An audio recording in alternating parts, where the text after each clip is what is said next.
जिसको मृत समझकर लोग करने जा रहे थे अंतिम संस्कार, वो अंतिम समय होने पर निकल आया जिंदा।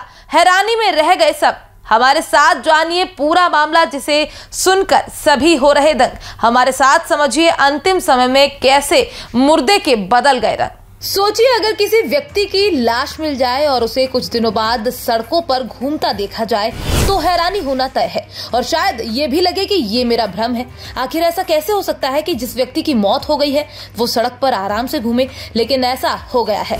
मामला भले अचंभित करने वाला लगे, लेकिन बात 100% सच है। दरअसल बीते दिनों मेरठ में लाश की पहचान मोंटी नाम के व्यक्ति से की गई, जिसका सर कटा हुआ था।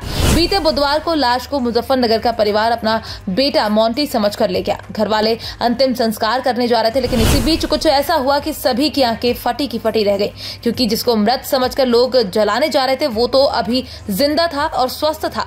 दरअसल हुआ कुछ यूं कि जिस शख्स को सभी मरा हुआ समझ रहे थे, वही इसी बुधवार रात पुलिस को चंडीगढ़ में अपनी गर्लफ्रेंड के साथ घूमता मिला, जिसे देखकर पहले तो पुलिस भी सकपका गई।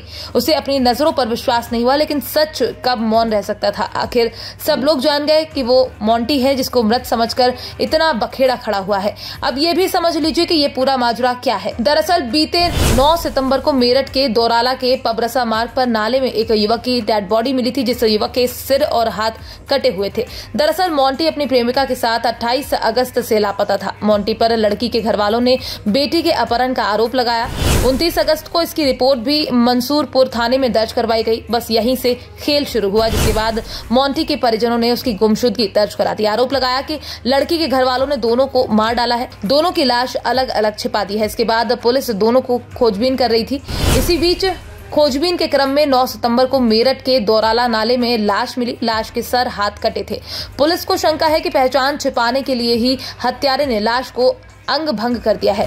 फिर पुलिस ने शिनाख्त कराने के लिए 5 राज्यों के 1626 सोशल मीडिया ग्रुप में लाश की फोटो शेयर की। इसके साथ ही दिल्ली, मेरठ, हरियाणा, पंजाब और उत्तराखंड 5 राज्यों के बॉर्डर टच जिलों के थानों में भी फोटो शेयर कर खोजबीन तेज कर दी गई। जब ये तस्वीर मंसूरपुर थाने में पहुंची तो सभी लोग हैरान हो गए, क्योंकि पुलिसकर्मियों ने मोंटी के परिवार को शिनाख्त करने के लिए भेजा था। तो मुजफ्फरपुर से मेरठ पहुंचे घर वालों ने नाखून मुड़े देखकर लाश को अपना बेटा मोंटी समझ लिया। फिर लाश को मुजफ्फरनगर ले आए थे ताकि उसका अंतिम संस्कार किया जा सके, लेकिन अंतिम संस्कार करने से पहले पता चला कि मोंटी अभी भी जिंदा है और सड़कों पर अपनी प्रेमिका के साथ घूम रहा है। ये सुनकर सभी की खुशी का ठिकाना नहीं रहा। खैर, इसको लेकर वरिष्ठ अधिकारियों ने बताया कि मृतक की गलत पहचान कर ली गई थी। खैर, मृत होने के बाद जिंदा होने की खबर आसपास के कई कोसों तक सुर्खियां बटोर रही है। लोग खूब चटकारे लेकर ये सच वाला किस्सा सुना रहे हैं और सुन रहे हैं। फिलहाल इस मामले को लेकर स्थानीय पुलिस अभी भी जांच पड़ताल में जुटी है और कोशिश कर रही है कि किसी भी तरह से ये पता चल जाए कि जिस व्यक्ति की लाश मिली वो व्यक्ति कौन था। Bureau report, PDN news.